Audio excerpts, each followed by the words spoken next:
ಎಲ್ರಿಗೂ ನಮಸ್ಕಾರ. ಎಲ್ಲರೂ ಹೇಗಿದ್ದೀರಾ? ಎಲ್ಲರೂ ರಾಯರ ಕೃಪೆಯಿಂದ ಚೆನ್ನಾಗಿದ್ದೀರಾ ಅಂತ ನಾನು ಭಾವಿಸ್ತೀನಿ. ರಾಯರು ನಿಮ್ಮೆಲ್ರಿಗೂ ಸುಖ, ಶಾಂತಿ, ನೆಮ್ಮದಿ, ಆಯುಸ್ಸು, ಆರೋಗ್ಯ, ಭಾಗ್ಯ ಕೊಟ್ಟು ಕಾಪಾಡಲಿ ಅಂತ ನಾನು ಕೇಳ್ಕೊತೀನಿ. ನಾಳೆ ಬುಧವಾರ ತುಂಬ ವಿಶೇಷವಾದಂಥ ದಿನ. ನಾಳೆ ಏನಪ್ಪ ವಿಶೇಷವಾದಂಥ ದಿನ ಅಂತಂದರೆ ನಾಳೆ ಗುರು ಪೂರ್ಣಿಮೆ ಇದೆ.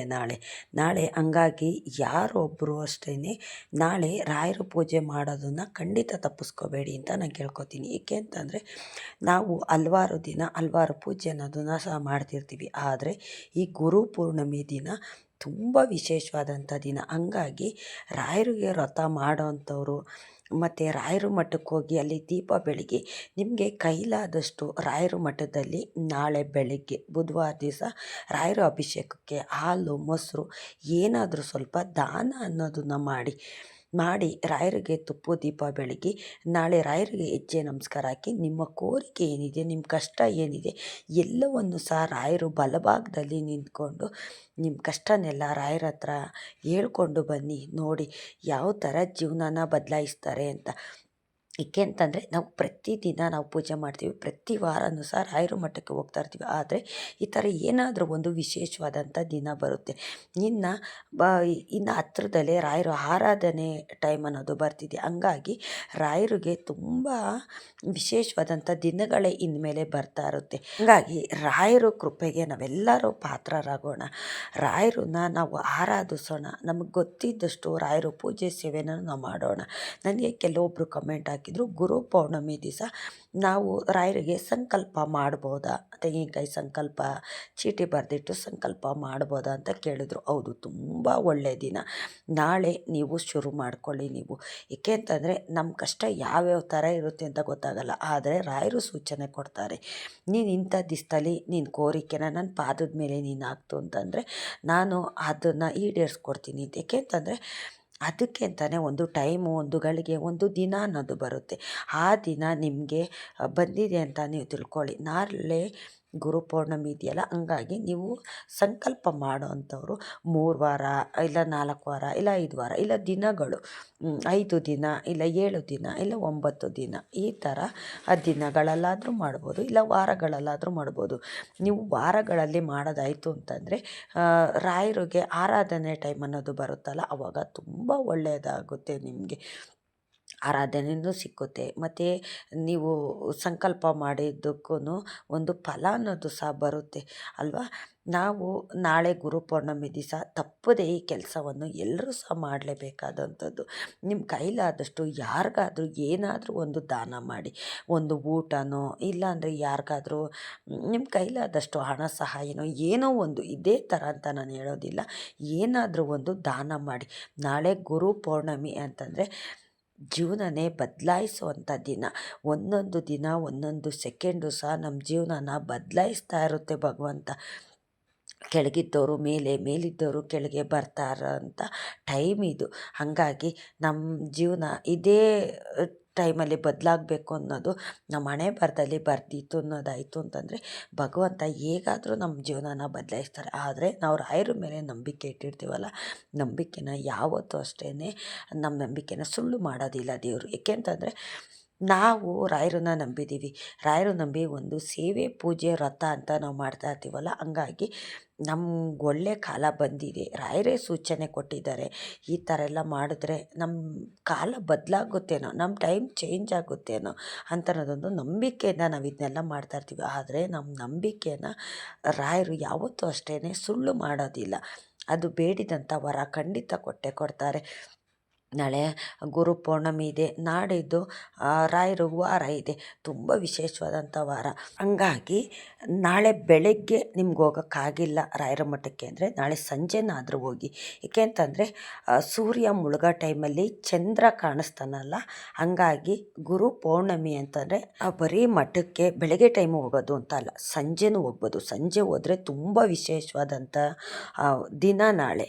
ಹಂಗಾಗಿ ಬೆಳಗ್ಗೆಯಿಂದ ಸಂಜೆ ತನಕ ಯಾವ ಟೈಮಲ್ಲಿ ಬೇಕಾದರೂ ನಾವು ರಾಯರ ಮಠಕ್ಕೆ ಹೋಗ್ಬೋದು.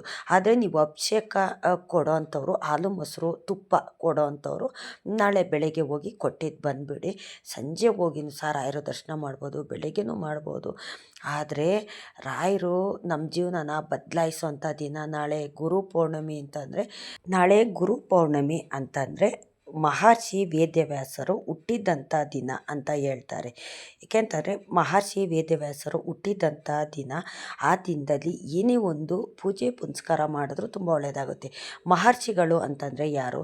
ವಿಷ್ಣು ಸ್ವರೂಪ, ವಿಷ್ಣುನ ಒಂದು ಭಾಗ ಮಹರ್ಷಿಯವರು. ಹಾಗಾಗಿ ವಿಷ್ಣು ಅವತಾರ ತಾಳೋವಂಥ ದಿನ. ಹಾಗಾಗಿ ರಾಯರು ಪೂಜೆ ಮಾಡೋವಂಥ ವೇದವ್ಯಾಸರು. ಹಾಗಾಗಿ ನಾವು ನಾಳೆ ಏನೇ ಒಂದು ಪೂಜೆ ಪುನಸ್ಕಾರ ವ್ರತ ಸೇವೆ ಏನೇ ಮಾಡಿದ್ರು ಸಹ ಎಲ್ಲ ದೇವ್ರುಗಳ ಆಶೀರ್ವಾದ ಸಿಗುತ್ತೆ. ಬರೀ ಮಹರ್ಷಿಯ ವೇದವ್ಯಾಸರ ಆಶೀರ್ವಾದ ಅಂತಲ್ಲ, ವಿಷ್ಣುವಿನ ಆಶೀರ್ವಾದ ಅಂತ ಅಲ್ಲ. ಲಕ್ಷ್ಮೀನಾರಾಯಣರಾಗಿರ್ಬೋದು, ರಾಮದೇವ್ರದ್ದಾಗಿರ್ಬೋದು, ನರಸಿಂಹಸ್ವಾಮಿಗಳಾಗಿರ್ಬೋದು, ರಾಘವೇಂದ್ರ ಸ್ವಾಮಿದಾಗಿರ್ಬೋದು, ಎಲ್ಲ ದೇವ್ರುಗಳ ಅನುಗ್ರಹ ಸಿಕ್ಕುವಂಥ ವಾರ. ಹಂಗಾಗಿ ನಾವು ನಾಳೆ ತಪ್ಪದೆ ಎಲ್ಲರೂ ಸಹ ನಾಳೆ ಗುರು ಪೌರ್ಣಮಿ ದಿವಸ ತಪ್ಪದೆ ನಾವು ರಾಯರ ಮಠಕ್ಕೆ ಹೋಗೋದು, ಮನೆಯಲ್ಲಿ ಪೂಜೆ ಪುನಸ್ಕಾರ ಮಾಡೋದು, ನಮ್ಮ ಕೈಲಾದಷ್ಟು ಯಾರಿಗಾದ್ರೂ ದಾನ ಧರ್ಮ ಅನ್ನೋದು ಮಾಡೋದು, ಮತ್ತು ಯಾರಿಗಾದ್ರೂ ಊಟ ಅನ್ನೋದನ್ನು ಕೊಡಿಸಿ. ನೀವು ನಾಳೆ ದೇವರು ನಮ್ಮ ಭಾಗದಲ್ಲಿ ಖಂಡಿತ ಇದ್ದೇ ಇರ್ತಾರೆ. ಏಕೆಂತಂದರೆ ಈ ಥರ ಏನಾದರೂ ಒಂದು ಒಳ್ಳೆಯ ವಿಶೇಷವಾದಂಥ ದಿನ ಬಂದಾಗ ನಾವು ಯಾರಿಗಾದ್ರೂ ಏನಾದರೂ ಒಂದು ಅನ್ನದಾನ ಮಾಡಿದ್ರೆ ನಮ್ಮ ಪಾಪ ಕರ್ಮ ಎಲ್ಲ ಅನ್ನದಾನದಲ್ಲಿ ತೊಳೆದೋಗ್ತಿರುತ್ತೆ. ಇಲ್ಲ ನೀವು ಮಠಕ್ಕೆ ಅಕ್ಕಿ ಬೆಲ್ಲ ಕೊಡ್ತೀರಾ, ಇಲ್ಲ ಯಾರಿಗಾದ್ರೂ ಒಬ್ರಿಗೆ ಊಟ ತಕ್ಕೊಡಿ. ಏನು ಎಲ್ರಿಗೂ ಕೊಡಿಸ್ಬೇಕು ಅನ್ನೋದೇನಿಲ್ಲ. ಒಬ್ಬರು ಇಬ್ಬರಿಗೆ ಒಂದು 50-100 ರೂಪಾಯಿ ಖರ್ಚು ಮಾಡಿದ್ರೆ ಯಾರಿಗಾದ್ರೂ ಒಂದು ಇಬ್ರಿಗೆ ಊಟ ಹಾಕಿದ್ರೆ ಸಾಕು. ಇಲ್ಲ ಮನೆ ಕರೆದೆ ಊಟ ಹಾಕಿ ಏನಾದರೂ ಒಂದು ದಾನ ಧರ್ಮ ಅನ್ನೋದು ಮಾಡಿದ್ರೆ, ದಾನ ಧರ್ಮದಲ್ಲಿ ಭಗವಂತ ಇರ್ತಾನೆ. ನಾವು ಮಾಡೋ ಕೆಲಸದಲ್ಲಿ ಭಗವಂತ ಇರ್ತಾನೆ. ನಮ್ಮ ಜೀವನ ಯಾವಾಗ ಬೇಕಿದ್ರೂ ಭಗವಂತ ಬದಲಾಯಿಸ್ತಾನೆ. ಏಕೆಂತಂದರೆ ನಮ್ಮ ಮನೆ ಬರದಲ್ಲಿ ಏನೇ ಪಾಪ ಕರ್ಮ ಅನ್ನೋದು ಇದ್ರೂ ನಾವು ಮಾಡೋ ದಾನ ಧರ್ಮದಲ್ಲಿ ಅದೆಲ್ಲವೂ ಸಹ ತೊಳೆದೋಗ್ತಿರುತ್ತೆ. ಅದಕ್ಕೆ ಹೇಳೋದು, ದೇವ್ರುಗಳು ಸೂಚನೆ ಕೊಡೋದು ಅದನ್ನೇ, ನಾವು ದಾನ ಜಾಸ್ತಿ ಮಾಡಬೇಕು, ಪಾಪ ಕರ್ಮ ಕಮ್ಮಿ ಮಾಡಬೇಕು ಅಂತಾನೆ. ಏಕೆಂತಂದರೆ ನಾವು ಗೊತ್ತಿಲ್ದಿರೋ ಹಲವಾರು ತಪ್ಪುಗಳನ್ನು ಮಾಡಿರ್ತೀವಿ, ಮಾತಾಡಿರ್ತೀವಿ. ಈಗೇನೋ 4 ಜನ ಸೇರಿದಾಗ ನಮ್ಮ ಬಾಯಿಂದ ಏನೋ ಒಂದು ಮಾತು ಬೇರೆಯವ್ರಿಗೆ ಬೇಜಾರಾಗೋ ಥರ ಏನೋ ಒಂದು ಮಾತಾಡಿರ್ತೀವಿ ನಾವು. ಆದರೆ ಇದೇ ಥರ ನಾವು ಮಾತಾಡಬೇಕು, ಬೇರೆಯವ್ರಿಗೆ ನೋವು ಮಾಡಬೇಕು ಅನ್ನೋದು ನಮಗೆ ಗೊತ್ತಿರೋದಿಲ್ಲ. ನಾವು ಮಾತಾಡೋ ಮಾತಾಗಿರ್ಬೋದು, ನಾವು ಮಾಡೋ ಕೆಲಸ ಆಗಿರ್ಬೋದು, ಬೇರೆಯವ್ರಿಗೆ ನೋವು ಆಯಿತು ಅಂತಂದರೆ ನಮ್ಗೆ ಅಲ್ಲಿ ಪಾಪ ಕರ್ಮ ಅನ್ನೋದು ಸಹ ಕಾಡೋದಿಲ್ಲ. ಏಕೆಂತಂದರೆ ನಾವು ಗೊತ್ತಿಲ್ದಿರ ಏನೇ ಒಂದು ಕೆಲಸ ಮಾಡಿದ್ರು ಅದು ಯಾವುದು ಅಷ್ಟೇ ನಮಗೆ ಕೆಟ್ಟದ್ದು ಮಾಡೋದಿಲ್ಲ ಭಗವಂತ. ಆದರೆ ತಿಳಿದು ನಾವು ತಪ್ಪು ಮಾಡಿದಾಗ ಖಂಡಿತ ಮನುಷ್ಯರಿಗೆ ಶಿಕ್ಷೆ ಕೊಡೋ ಅಂಥದ್ದು ಇದು ಎಲ್ರಿಗೂ ಸಹ ಅನ್ವಯಿಸುತ್ತೆ ನಮಗೆ. ಏಕೆಂತಂದರೆ ನಾವು ಗೊತ್ತಿಲ್ದಿರ ಏನೋ ತಪ್ಪುಗಳನ್ನೋದನ್ನು ಮಾಡಿರ್ತೀವಿ. ಆದರೆ ಅದೇ ತಪ್ಪನ್ನು ನಾವು ತಿರುಗಿಕೊಂಡು ನಾವು ಮಾಡೋದಕ್ಕೆ ಹೋಗಬಾರ್ದು. ಎಲ್ಲ ರೀತಿಯಲ್ಲೂ ಭಗವಂತ ಸೂಚನೆ ಕೊಡ್ತಾನೆ ನಮಗೆ. ನೀನು ಒಳ್ಳೇದು ಮಾಡೋದಕ್ಕೂ ಸೂಚನೆ ಕೊಡ್ತಾನೆ, ಕೆಟ್ಟದ್ದು ಮಾಡೋದಕ್ಕೂ ಸಹ ಸೂಚನೆ ಕೊಡ್ತೀನಿ ಅಂತಾನೆ ದೇವ್ರುಗಳು ಹೇಳೋವಂಥದ್ದು. ಏಕೆಂತಂದರೆ ತಪ್ಪು ಮಾಡದೆ ಯಾರೂ ಇರೋದಿಲ್ಲ. ನಾವು ತಪ್ಪು ಮಾಡಿಲ್ಲ ಅಂದರೆ ಎಲ್ಲರೂ ಸಹ ಮನುಷ್ಯರು ದೇವರಾಗ್ಬಿಡ್ತಾರೆ. ಆದರೆ ತಪ್ಪು ಮಾಡೋದು ಸಹಜ. ಆ ತಪ್ಪನ್ನು ತಿರ್ಗಾ ಮಾಡೋದಕ್ಕೆ ಹೋಗಬಾರ್ದು. ಗೊತ್ತಿದ್ದು ತಪ್ಪು ಮಾಡ್ತು ಅಂತಂದರೆ ನಮ್ಮ ಜೀವನ ಪೂರ್ತಿ ನಮಗೆ ಕಷ್ಟ ಬರೋ ಅಂಥದ್ದು. ಭಗವಂತ ಎಲ್ಲ ರೀತಿಯಲ್ಲೂ ನಮಗೆ ಒಳ್ಳೆಯದನ್ನೇ ಮಾಡ್ತಿರ್ತಾನೆ, ಒಳ್ಳೆಯದನ್ನೇ ಬಯಸ್ತಿರ್ತಾನೆ. ನೀನು ಒಳ್ಳೆಯದನ್ನೇ ಮಾಡು, ಒಳ್ಳೆಯದನ್ನೇ ಯೋಚನೆ ಮಾಡು, ಒಳ್ಳೆ ಕೆಲಸನೇ ಮಾಡು, ನಿನ್ನ ಕೈಲಾದಷ್ಟು ನೀನು ಒಳ್ಳೆ ದಾರಿನಲ್ಲಿ ನಡಿ ಅಂತಾನೆ ದೇವರು ನಮಗೆ ಸೂಚನೆ ಕೊಡೋವಂಥದ್ದು. ಆದರೆ ನಾವು ಮಾಡೋ ಅಂಥ ತಪ್ಪುಗಳು ಅಂತಂದರೆ ಹಲವಾರು ರೀತಿಯಲ್ಲಿ ನಾವು ತಪ್ಪು ಮಾಡ್ತೀವಿ. ಗೊತ್ತಿದ್ದನ್ನೇ ಜಾಸ್ತಿ ತಪ್ಪು ಮಾಡೋ ಅಂಥದ್ದು ಜನಗಳು. ಹಾಗಾಗಿ ಏನೇ ಒಂದು ತಪ್ಪು ಒಪ್ಪು ಏನೇ ಇರಲು ಸಹ ನಾಳೆ ಗುರು ಪೌರ್ಣಮಿ ದಿವಸ ನಾವು ಮಾಡೋ ದಾನ ಧರ್ಮದಲ್ಲಿ, ನಾವು ಮಾಡೋ ರಾಯರಿಗೆ ಸೇವೆಯಲ್ಲಿ, ನಾವು ಮಾಡೋ ಪೂಜೆಯಲ್ಲಿ ಇದೆಲ್ಲವೂ ಸಹ ತೊಳೆದೋಗ್ತಿರುತ್ತೆ. ಆದರೆ ದೇವ್ರುಗಳು ನಮ್ಮನ್ನು ಪರೀಕ್ಷೆ ಮಾಡ್ತಾರೆ. ನೀನು ಯಾವ ರೀತಿ ಇರ್ತೀಯ, ಯಾವ ರೀತಿ ನೀನು ಜನನ ನೋಡ್ತೀಯ, ಯಾವ ರೀತಿ ಸೇವೆ ಮಾಡ್ತೀಯ, ನಿನ್ನ ಮನಸ್ಸಲ್ಲಿ ಏನಿದೆ, ನೀನು ಏನು ಕೆಲಸ ಮಾಡ್ತೀಯ, ಎಲ್ಲವನ್ನೂ ಸಹ ಪರೀಕ್ಷೆ ಮಾಡ್ತಿರ್ತಾರೆ. ನಮ್ಮ ಸುತ್ತಮುತ್ತನೇ ಇರ್ತಾರೆ ದೇವ್ರುಗಳು. ನಾವು ದೇವರು ಏನು ನೋಡೋದಿಲ್ಲ, ಏನು ಕೇಳಿಸ್ಕೊಳ್ಳೋದಿಲ್ಲ. ನಾನು ತಪ್ಪು ಮಾಡಿದ್ದು ತಕ್ಷಣ ದೇವ್ರು ಶಿಕ್ಷೆ ಕೊಡ್ತಾನಂತ ನಾವು ಅಂದ್ಕೋಬೋದು. ಆದರೆ ದೇವ್ರುಗಳಿಗೆ ಎಲ್ಲ ಕಡೆನೂ ಮೈಯೆಲ್ಲ ಕಣ್ಣಿರುತ್ತೆ, ಎಲ್ಲರನ್ನೂ ನೋಡ್ತಿರ್ತಾನೆ ದೇವರು. ಎಲ್ಲ ಮಾಡೋ ಕೆಲಸನೂ ಸಹ ನೋಡ್ತಿರ್ತಾನೆ. ಆದರೆ ನಾವು ತಿಳ್ಕೊಳ್ಳೋದು ತಪ್ಪದು. ದೇವ್ರು ನೋಡೋದಿಲ್ಲ, ದೇವ್ರು ನಮಗೆ ಶಿಕ್ಷೆ ಕೊಡೋದಿಲ್ಲ, ನನ್ನ ಕಷ್ಟನೇ ಇದೆ, ನಾನು ಎಷ್ಟು ದೇವ್ರ ಪೂಜೆ ಮಾಡಿದ್ರೂ ನನಗೆ ಒಳ್ಳೆಯದಾಗೋದಿಲ್ಲ ಅಂತ ನಾವು ಅಂದ್ಕೋತೀವಿ. ಇಲ್ಲ, ನಾವು ಮಾಡಿದಂಥ ಪೂಜೆ ಎಲ್ಲವೂ ಸಹ ದೇವ್ರ ಹತ್ರ ಒಂದೊಂದಾಗಿ ದೇವರು ಲೆಕ್ಕ ಇಟ್ಕೊಂಡಿರ್ತಾನೆ. ಆ ಲೆಕ್ಕದ ಪ್ರಕಾರನೇ ನಮಗೆ ಒಳ್ಳೇದು ಮಾಡೋ ಅಂಥದ್ದು. ಸುಮಾರು ಜನ ಹೇಳ್ತಾರೆ, ರಾಯರ ಹೆಸ್ರು ಹೇಳಿ ನಾನು ಬದುಕ್ತಾ ಇದ್ದೀನಿ, ರಾಯರ ಹೆಸ್ರು ಹೇಳಿ ನಾನು ಜೀವನ ಮಾಡ್ತಾಯಿದ್ದೀನಿ, ರಾಯರು ನಂಬಿದ ಮೇಲೆ ನನ್ನ ಜೀವನನೇ ಬದಲಾಯಿಸಿದ್ದಾರೆ ಅಂತ. ನಾನು ಸಾಕಷ್ಟು ಜನದ ಬಾಯಲ್ಲೂ ಸಹ ಕೇಳಿದ್ದೀನಿ. ಎಲ್ಲ ಜೀವನನೂ ಬದಲಾಯಿಸಿದ್ದಾರೆ ಅಂತಂದಮೇಲೆ ನೀವು ಕಷ್ಟಪಡೋರ ಜೀವನನ ಬದಲಾಯಿಸೋದಿಲ್ವ ರಾಯರು? ಖಂಡಿತ ಬದಲಾಯಿಸ್ತಾರೆ.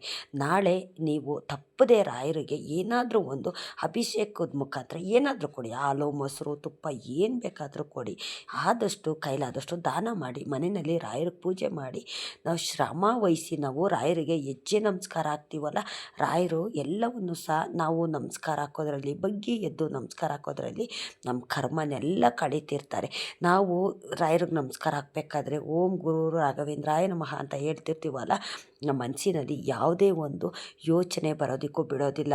ಬರೀ ರಾಯರನ್ನೇ ನೆನೆಸ್ಕೋಬೇಕು, ರಾಯರನ್ನೇ ಜಪ ಮಾಡಬೇಕು, ರಾಯರ ಪೂಜೆನೇ ಮಾಡಬೇಕು ಅನ್ನೋದೇ ನಮ್ಮ ಮನಸ್ಸಲ್ಲಿ ಕಾಡ್ತಿರುತ್ತೆ. 24 ಗಂಟೆ ರಾಯರನ್ನ ಯಾರು ನೆನೆಸ್ಕೋತಾರೋ, ದೇವತೆಗಳ ಅನುಗ್ರಹ ಯಾರು ಪಡೀತಾರೋ ಅವ್ರ ಜೀವನ ಎಲ್ಲ ಚೆನ್ನಾಗಿರುತ್ತೆ. ಆದರೆ ನಾವು ಕಷ್ಟ ಅಂತ ಹೇಳ್ತೀವಲ್ಲ, ಆ ಕಷ್ಟ ಶಾಶ್ವತ ಅಲ್ಲ, ನಿಂತ ನೀರಲ್ಲ, ಹರಿಯೋ ನೀರಿನ ಥರ ಎಲ್ಲವೂ ಸಹ ಕೊಚ್ಕೊಂಡು ಹೋಗ್ಬಿಡುತ್ತೆ ನಮ್ಮ ಕಷ್ಟಗಳು. ಯಾವ್ಯಾವ ಕಡೆ ಕಷ್ಟ ಬರುತ್ತೋ ಆ ಕಷ್ಟನೆಲ್ಲ ರಾಯರು ಮುಚ್ಚಾಕ್ತಾರೆ. ನಮಗೆ ಬರೋಕ್ಕೆ ಕಷ್ಟ ಕೊಡೋದಿಲ್ಲ ರಾಯರು.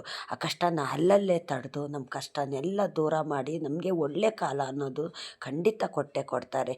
ಸುಮಾರು ಜನ ಹೇಳ್ತೀರಾ ರಾಯರು ಅನುಗ್ರಹ ಮಾಡ್ತಾಯಿಲ್ಲ, ನಾವು ನಂಬಿದಂಥ ಜನನೇ ನಮಗೆ ಶತ್ರು ಆಗಿಬಿಟ್ಟಿದ್ದಾರೆ, ನಾವೆಷ್ಟು ಒಳ್ಳೇದು ಮಾಡ್ತೀವೋ ಅಷ್ಟು ನಮಗೆ ಕೆಟ್ಟದ್ದೇ ಆಗ್ತಿರುತ್ತೆ ಅಂತ. ಏಕೆಂತಂದರೆ ಕೆಟ್ಟದ್ದು ಆಗೋದ್ರ ಹಿಂದೆಗಡೆನೇ ಭಗವಂತ ಇರ್ತಾನೆ, ಕೆಟ್ಟದ್ರ ಹಿಂದೆನೇ ಒಳ್ಳೆ ದಿನಗಳು ಅನ್ನೋದು ಬರ್ತಿರುತ್ತೆ. ಹಾಗಾಗಿ ನಾನು ಹೇಳಿದ್ನಲ್ಲ, ಹರಿಯೋ ನೀರಿನ ಥರ ನಮ್ಮ ಜೀವನ. ಯಾವಾಗ ನಮ್ಮ ಜೀವನ ಬದಲಾಗುತ್ತೆ ಅಂತ ಹೇಳೋಕ್ಕಾಗೋದಿಲ್ಲ. ಈಗ ಹೊಸ ನೀರು ಬಂದಮೇಲೆ ಹಳೆ ನೀರು ಕೊಚ್ಕೊಂಡು ಹೋಗುತ್ತಲ್ಲ, ಅದೇ ಥರನೇ ನಮ್ಮ ಕಷ್ಟನೂ ಸಹ. ಕಷ್ಟ ಯಾವತ್ತೂ ಶಾಶ್ವತ ಅಲ್ಲ, ಒಳ್ಳೆ ಕಾಲನೇ ಶಾಶ್ವತ. ಆದರೆ ಒಳ್ಳೇದಾಗಬೇಕಾದ್ರೆ ಕೆಟ್ಟದಾಗಲೇಬೇಕು, ಕೆಟ್ಟದಾದಾಗಲೇ ನಮಗೆ ಒಳ್ಳೇದಾಗೋ ಅಂಥದ್ದು. ಕೆಟ್ಟ ದಿನಗಳು ನಾವು ಅನುಭವಿಸಿದ ಮೇಲೆ ಒಳ್ಳೆ ದಿನಗಳು ಬರೋ ಅಂಥದ್ದು. ನಾಳೆ ಬುಧವಾರ ಗುರುಪೌರ್ಣಮಿ ಇದೆಯಲ್ಲ, ಹಂಗಾಗಿ ನೀವು ಸ್ನಾನದ ನೀರಿಗೆ ಸ್ವಲ್ಪ ಅರಿಶಿನ, ಸ್ವಲ್ಪ ಉಪ್ಪು, ಇದನ್ನು ಗಂಜಲ ಸ್ವಲ್ಪ ಹಾಕ್ಬಿಟ್ಟು ನೀವು ಸ್ನಾನ ಮಾಡ್ಕೊಳ್ಳಿ. ನೆಲ ಒರೆಸೋ ನೀರಿಗೂ ಅಷ್ಟೇ ಗಂಜಲ, ಉಪ್ಪು, ಸ್ವಲ್ಪ ಅರಿಶಿನ ಇದನ್ನೆಲ್ಲ ಹಾಕ್ಬಿಟ್ಟು ನೆಲ ಒರೆಸಿ ಬಾಗಿಲಿಗೆ ಸ್ವಲ್ಪ ಪ್ರೋಕ್ಷಣೆ ಮಾಡಿ ಈ ನೀರನ್ನೆಲ್ಲ. ಏಕೆ ಅಂತಂದರೆ ದೃಷ್ಟಿ ದೋಷ ಮಾಟ ಮಂತ್ರ ಏನೇ ಇದ್ರೂ ಇದೆಲ್ಲ ದೂರವಾಗಿಬಿಡುತ್ತೆ. ನಾಳೆ ಪೌರ್ಣಮಿ ಅಂತಂದರೆ ತುಂಬ ವಿಶೇಷವಾದಂಥ ದಿನ. ಸಾಯಿಬಾಬನ ದೇವಸ್ಥಾನ ಆಗಿರ್ಬೋದು, ರಾಯರ ದೇವಸ್ಥಾನ ಆಗಿರ್ಬೋದು, ಇಲ್ಲೆಲ್ಲ ವಿಶೇಷವಾದಂಥ ವಾರ. ನಾಳೆ ಎಲ್ಲ ರಾಯರು ಮಾಡ್ತಾರೋ ತುಂಬ ಅಂದರೆ ತುಂಬ ಜನ ರಶ್ ಇರ್ತಾರೆ. ಹಾಗಾಗಿ ನಿಮ್ಗೆ ಯಾವಾಗ ಟೈಮ್ ಆಗುತ್ತೋ ಆವಾಗ ಹೋಗಿ ರಾಯರಿಗೆ ಖಂಡಿತ ಸೇವೆ ಮಾಡಿ. ನಾಳೆ ಬೆಳಿಗ್ಗೆನೂ ಆದರೂ ಮಾಡಿ, ಇಲ್ಲ ಸಂಜೆನಾದರೂ ಮಾಡಿ. ಆದರೆ ರಾಯರು ಸೇವೆ ಮಾಡ್ದಿರ ಯಾರೂ ಸಹ ಇರೋದಕ್ಕೆ ಹೋಗಬೇಡಿ. ರಾಯರ ಸೇವೆ ಮಾಡೋದಕ್ಕೆ ನಮ್ಗೆ ಸಾಧ್ಯವಾಗೋದಿಲ್ಲ. ಈ ಥರ ಏನೋ ಅಂಟು ಮುಂಟಾಗಿದೆ, ಸೂತ್ಕಾಯಿರೆ ಅನ್ನೋಂಥವ್ರು ನೀವು ರಾಯರು ಜಪ ಮಾಡಿ, ಮನೆಯಲ್ಲೇ ಕೂತ್ಕೊಂಡು 108 ಸತಿ ಎಲ್ಲ ದೇವರು ಜಪನೂ ಮಾಡಿ. ನಾವು ಪೂಜೆ ಮಾಡಿದ್ರೆ ರಾಯರ ಅನುಗ್ರಹ ಮಾಡ್ತಾರೆ ಅಂತಲ್ಲ, ಯಾರು ಪೂಜೆ ಮಾಡೋಕ್ಕೆ ಸಾಧ್ಯವಾಗೋದಿಲ್ವೋ ಅಂಥವ್ರಿಗೂ ಸಹ ಅನುಗ್ರಹ ಮಾಡೇ ಮಾಡ್ತಾರೆ. ಏಕೆ ಅಂತಂದರೆ ದೇವ್ರಿಗೆ ಎಲ್ಲವೂ ಸಹ ಗೊತ್ತಿರುತ್ತೆ. ನೀನು ಇದೇ ದಿವಸ ನನಗೆ ಪೂಜೆ ಮಾಡಿದ್ರೆ ನನ್ನ ಮಟ್ಟಕ್ಕೆ ಬಂದರೂ ಮಾತ್ರ ನಿನ್ಗೆ ಅನುಗ್ರಹ ಮಾಡ್ತೀನಿ, ಇಲ್ಲಾಂದರೆ ಮಾಡೋದಿಲ್ಲ ಅಂತ ಯಾವ ದೇವ್ರುಗಳು ಹೇಳೋದಿಲ್ಲ. ಏಕೆಂತಂದರೆ ಕಷ್ಟ ಕೊಡೋನು ದೇವರೇನೆ, ಸೂತ್ಕ ಅಂಟು ಮುಂಟು ಕೊಡೋನು ಭಗವಂತನೇ ಅಲ್ವಾ. ದೇವ್ರಿಗೆಲ್ಲವೂ ಸಹ ಗೊತ್ತಿರುತ್ತೆ. ನಾವು ಅಂದ್ಕೋಬೋದು, ಅಯ್ಯೋ ನನಗೆ ಸೂತ್ಕ ಆಗ್ಬಿಟ್ಟಿದೆ, ನಾನು ಪೂಜೆ ಮಾಡೋಕ್ಕಾಗೋದಿಲ್ಲ, ದೇವ್ರ ಅನುಗ್ರಹ ನನಗೆ ಸಿಕ್ಕೋದಿಲ್ವ ಅಂತ. ಇಲ್ಲ, ಖಂಡಿತ ಇರುತ್ತೆ. ಆದರೆ ನಮ್ಮ ಮನಸ್ಸಿನಲ್ಲೇ ರಾಯರನ್ನ ನೆನೆಸ್ತಾ ಇರ್ತೀವಿ, ದೇವತೆಗಳ ಜಪ ಮಾಡ್ತಿರ್ತೀವಲ್ಲ, ಹಂಗಾಗಿ ದೇವ್ರು ಎಲ್ಲೂ ಸಹ ಇರೋದಿಲ್ಲ, ನಮ್ಮ ಜೊತೆನೇ ನಮ್ಮ ಮನಸ್ಸಲ್ಲೇ ನಮ್ಮ ಮನೆಯಲ್ಲೇ ಇರ್ತಾನೆ ಭಗವಂತ. ಇಷ್ಟೊತ್ತು ನನ್ನ ವಿಡಿಯೋ ನೋಡಿದ್ದಕ್ಕಾಗಿ ತುಂಬ ಹೃದಯದ ಧನ್ಯವಾದಗಳು. ರಾಯರು ನಿಮ್ಮೆಲ್ರಿಗೂ ಸುಖ ಶಾಂತಿ ನೆಮ್ಮದಿ ಆಯುಸ್ಸು ಆರೋಗ್ಯ ಭಾಗ್ಯ ಕೊಟ್ಟು ನೀವು ಕೇಳಿದಂಥ ವರ ಕೊಡಲಿ, ನಿಮ್ಮ ಕಷ್ಟಗಳೆಲ್ಲ ದೂರ ಆಗಲಿ ಅಂತ ನಾನು ರಾಯರ ಹತ್ರ ಬೇಡ್ಕೋತೀನಿ.